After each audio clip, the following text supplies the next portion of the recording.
नमस्कार, आप सभी का स्वागत है हमारे YouTube चैनल पर। इस वीडियो में हम बात करेंगे जनवरी महीने के दौरान पूरे देश में कैसा रहेगा मौसम का हाल, कहां पर कितनी बारिश होने की संभावना दिखाई दे रही है। साथ ही हम अरब सागर और बंगाल की खाड़ी में बनने वाले सिस्टमों की भी बात करेंगे और उत्तर भारत पर पश्चिमी विक्षोभ से कितनी रेनफॉल एक्टिविटी देखने को मिलेगी, इस पर भी चर्चा करेंगे। हम डे बाय डे इस पूरे महीने की फोरकास्टिंग करेंगे इस वीडियो में। सबसे पहले अगर हम बात करें कि समुद्री कंडीशन ताज़ा एनसो फोरकास्ट के मुताबिक हिंद महासागर में जनवरी के दौरान कितनी हलचल देखने को मिलेगी। यहाँ पे आप देखेंगे अभी हिंद महासागर में इंडियन ओशन डायपोल की जो स्थिति है वो पॉजिटिव बनी हुई है और ये स्थिति जनवरी और फरवरी में जाकर के ये थोड़ा सा न्यूट्रल होगा। आईओडी अभी ये पॉजिटिव चल रहा है, धीरे धीरे ये न्यूट्रल की तरफ आगे बढ़ेगा। और न्यूट्रल आईओडी पॉजिटिव होने की मतलब है कि हिंद महासागर के पश्चिमी भागों में टेम्परेचर ज़्यादा होना, जिसकी वजह से यहाँ पे वार्म वाटर की कंडीशन बनी रहती है, लगातार सिस्टम का फॉर्मेशन होता रहता है। वहीं पर इसके पूर्वी भागों पर आप देखेंगे ऑस्ट्रेलिया इंडोनेशिया के आसपास में यहाँ पर टेम्परेचर थोड़े से कम रहते हैं, कूल वाटर कंडीशन बनी रहती है, जिसके चलते यहाँ पे प्रभावी सिस्टम उभरने के चांसेस थोड़े से कम रहते हैं। और साथ ही एक और पॉजिटिव संकेत है कि जनवरी के दौरान आईओडी पॉजिटिव के साथ ही एमजीओ भी प्रभावी होने वाला है। एमजीओ का काफ़ी ज़्यादा इम्पैक्ट हिंद महासागर में रहेगा, यानी कि एक भूमध्य रेखा के पास में बादलों का एक ऐसा जमावड़ा रहेगा जिसके चलते लगातार सिस्टम प्रभावी रहेंगे। और इस वजह से जनवरी के दौरान आप देखेंगे अभी भी कई सारे वेदर मॉडल जो है वो अरब सागर यानी कि केरला के पास में एक मजबूत सिस्टम जो कि डिप्रेशन या फिर डीप डिप्रेशन की कैटेगरी पर भी दिखाई दे रहा है। तो आइए सबसे पहले हम फोरकास्टिंग की बात करते हैं कि किस तरीके से पूरे देश में कंडीशन आने वाले दिनों में रहेगी। सबसे पहले अगर हम बात करें जनवरी के पहले सप्ताह के दौरान कैसा रहेगा मौसम, यानी कि 1 से 7 जनवरी के बीच में किन राज्यों में बारिश होने की संभावनाएं हैं, कहां पर कैसी कंडीशन रहेगी। तो यहाँ पे आप इस मैप में देख पाएंगे कि मध्य भारत और दक्षिण भारत के कई राज्यों में अच्छी रेनफॉल एक्टिविटी होने की संभावनाएं हैं। यहाँ पर सामान्य से ज़्यादा वर्षा होने की चांसेस बन रहे हैं। साथ ही आप देखेंगे ये सिस्टम काफ़ी आगे बढ़ चुका है, हालांकि अब दिसंबर के आखिरी दिनों में इस सिस्टम का जो फॉर्मेशन है यहाँ पे इस जगह पे हो रहा है और ये फोरकास्ट जो है वो 1 से 7 जनवरी के बीच का है। तो उस समय ये सिस्टम की जो रेनफॉल एक्टिविटी है उसको दिखाया गया है। यहाँ पे आप देखेंगे दक्षिणी जो राजस्थान दक्षिण पूर्वी राजस्थान के भागों में सामान्य से ज़्यादा वर्षा होने की संभावना है।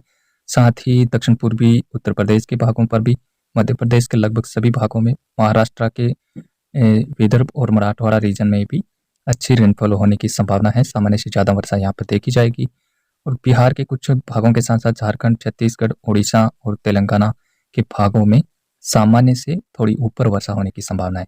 इसके अलावा अगर हम बात करें सामान्य से काफ़ी ज़्यादा अच्छी रेनफॉल एक्टिविटी की बात करें तो जिसमें आंध्र प्रदेश, तमिलनाडु, केरला और दक्षिणी कर्नाटक के भागों में यहाँ पे रेनफॉल अच्छी होने की संभावना है, क्योंकि जो सिस्टम अरब सागर में बनेगा वो दक्षिण भारत से आगे बढ़ने की संभावना है उसकी। उसके बाद ये सिस्टम बंगाल की खाड़ी में और फिर ये म्यांमार के तटों की तरफ आगे बढ़ेगा, जिसके चलते दक्षिण भारत में पहले सप्ताह के दौरान काफ़ी अच्छी रेनफॉल होने के चांसेस हैं। हालांकि WD उत्तर भारत पर इसी दौरान देखने को मिलेगा, इसी सप्ताह में, लेकिन पहाड़ों पर बहुत ज़्यादा रेनफॉल होने के चांसेस है नहीं। हालांकि बारिश तो यहाँ पे होगा लेकिन सामान्य से कम बारिश देखने को मिलेगी। उत्तराखंड में जरूर सामान्य के आसपास एक्टिविटी देखने को मिल सकती है।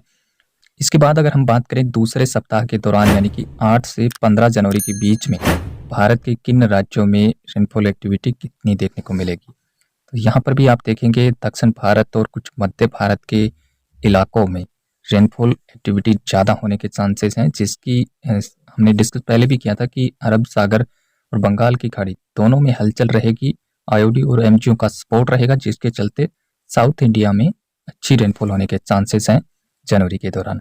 इसमें आप देख सकते हैं केरला, तमिलनाडु, कर्नाटका, आंध्र प्रदेश, तेलंगाना, महाराष्ट्र, मध्य प्रदेश, छत्तीसगढ़ और उड़ीसा और झारखंड के भी कुछ इलाकों में यहाँ पर रेनफॉल अच्छे होने के चांसेस हैं, सामान्य से ज़्यादा रेनफॉल देखने को मिलेगी। तो वहीं पर आप देखेंगे दूसरे सप्ताह के दौरान पहाड़ी राज्यों में सामान्य से कम वर्षा होने की चांसेस यहाँ पे बन रहे हैं। हालांकि दूसरे सप्ताह के दौरान भी एक WD आएगा, जिसके चलते पहाड़ी और मैदानी राज्यों में हलचल बढ़ेगी और कुछ छुटपुट जगह पर मैदानी राज्यों में भी बारिश होने की संभावना उस दौरान दिखाई दे रही है, लेकिन बहुत ज़्यादा बारिश उस समय भी यहाँ पर होने के चांसेस है नहीं। और इसके अलावा पूर्वी भारत में कोई विशेष एक्टिविटी होने के चांसेस है नहीं, लेकिन कुल मिलाकर के नॉर्मल कंडीशन यहाँ पर दूसरे सप्ताह के दौरान भी देखने को मिलेगी। इसके बाद अगर हम बात करें तीसरे सप्ताह के दौरान 16 से 22 जनवरी के बीच में जो वेदर कंडीशन है वो देश भर में कुछ इस तरीके से देखने को मिलेगी, जिसमें आप देखेंगे पूर्वोत्तर भारत के कुछ राज्यों में बिहार, झारखंड, पश्चिम बंगाल, उड़ीसा और छत्तीसगढ़, मध्य प्रदेश के पूर्वी भागों में यहाँ पर एक्टिविटी रहेगी। बंगाल की खाड़ी से लगातार लंबी वाली हवाएं यहाँ पे पहुंचने की संभावना है, जिसके चलते यहाँ पर कुछ वेदर एक्टिविटी प्रभावी रूप से देखने को मिल सकती है। दक्षिण भारत में जरूर एक्टिविटी में काफ़ी कमी आएगी और साथ ही उत्तर भारत के मैदानी राज्यों में हरियाणा, पंजाब और उत्तर पूर्वी राजस्थान, दिल्ली, एनसीआर और पश्चिमी जो उत्तर प्रदेश का रीजन है यहाँ पर इस दौरान एक्टिविटी थोड़ी सी बढ़ने की संभावना है। और हालांकि बहुत ज़्यादा डेफिशिएंसी तो नहीं देखने को मिलेगी, लेकिन कुछ एक्टिविटी में सुधार देखने को मिलेगा। जनवरी के तीसरे सप्ताह से उत्तर भारत के मैदानी राज्यों में एक्टिविटी बढ़ने वाली है। पर्वतीय राज्यों में भी थोड़ी सी गतिविधियों में सुधार देखने को मिलेगा। यहाँ पर लगभग सामान्य के आसपास रेनफॉल एक्टिविटी होने के चांसेस रहेंगे। कुल मिलाकर के 16 से 22 जनवरी के बीच में देश में ठीक ठाक स्थितियां जो है वो रेनफॉल की दृष्टि से देखी जा सकती है।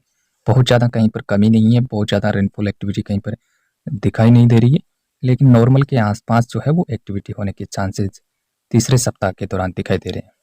इसके बाद अगर हम बात करें जनवरी के लास्ट वीक के दौरान काफ़ी अच्छी रेनफॉल होने की संभावनाएं हैं, जिसके चलते विशेषकर पूर्वोत्तर भारत और उत्तर पश्चिमी भारत में एक्टिविटी में काफ़ी सुधार देखने को मिलेगा और मजबूत WD का भी इम्पैक्ट पहाड़ी और मैदानी राज्यों में इस दौरान देखने को मिलेगा। यहाँ पे आप देखेंगे जम्मू कश्मीर और तीनों पहाड़ी राज्यों में सामान्य से ज़्यादा वर्षा होने के चांसेस हैं। पिछले 3 सप्ताह के मुकाबले आखिरी वीक के दौरान काफ़ी अच्छी पहाड़ी राज्यों में बर्फबारी और बारिश होने की संभावना है। इसी दौरान हरियाणा, पंजाब, राजस्थान, उत्तर प्रदेश, मध्य प्रदेश यहाँ पर भी कई स्थानों पर तेज बारिश के साथ ओलावृष्टि होने की भी संभावना रहेगी। वहीं पर आप देखेंगे इस पूरे महीने के दौरान मध्य प्रदेश, छत्तीसगढ़, झारखंड और महाराष्ट्र के कुछ रीजन है, ये जो इलाका आप देख रहे हैं यहाँ पर जनवरी के दौरान काफ़ी अच्छी रेनफॉल होने के चांसेस हैं। सभी वीक में आपने देखा होगा इस रीजन में रेनफॉल काफ़ी ज़्यादा दिखाई दे रहा है, तो यहाँ पर WD के इम्पैक्ट से भी थोड़ी सी हलचल बढ़ने की संभावना है। साथ ही समुद्री जो सिस्टम है वो लगातार यहाँ पर नमी वाली हवाएं पहुँचाएंगे, जिसके चलते पूर्वोत्तर भारत के साथ साथ कुछ मध्य भारत के इलाकों में अच्छी रेनफॉल जनवरी के दौरान देखने को मिल सकती है। दक्षिण भारत में भी आप देखेंगे तमिलनाडु, आंध्र प्रदेश और तेलंगाना के भी कुछ भागों में एक्टिविटी जो है वो बढ़ने की संभावना है। जनवरी के दौरान दक्षिण भारत में भी कुल मिलाकर के सामान्य से ज़्यादा वर्षा देखी जा सकती है। विशेष करके अगर हम बात करें पहले 3 सप्ताह के दौरान उत्तर पश्चिमी भारत में रेनफॉल कम रहेगा, लेकिन आखिरी वीक के दौरान उत्तर पश्चिमी भारत में सामान्य से ज़्यादा बारिश होने की संभावनाएं हैं। तो कुछ इस तरीके से जो है वो आने वाले महीने के दौरान, जनवरी मंथ के दौरान पूरे देश में वेदर एक्टिविटी देखने को मिलेगी। इसमें थोड़ा बहुत बदलाव भी देखने को मिलेगा, क्योंकि लॉन्ग रेंज फोरकास्ट है तो इसमें बदलाव संभावित है, लेकिन बहुत ज़्यादा बदलाव होने की चांसेस नहीं है, थोड़ा बहुत चेंजेस देखने को मिलेगा। और इसके बाद में जो भी अपडेट होगा वेदर को लेकर के उसके बारे में हम आपको लगातार अपडेट करेंगे। आप जुड़े रहिए हमारे YouTube चैनल के साथ। फिलहाल इस वीडियो में अभी इतना ही। धन्यवाद, नमस्कार।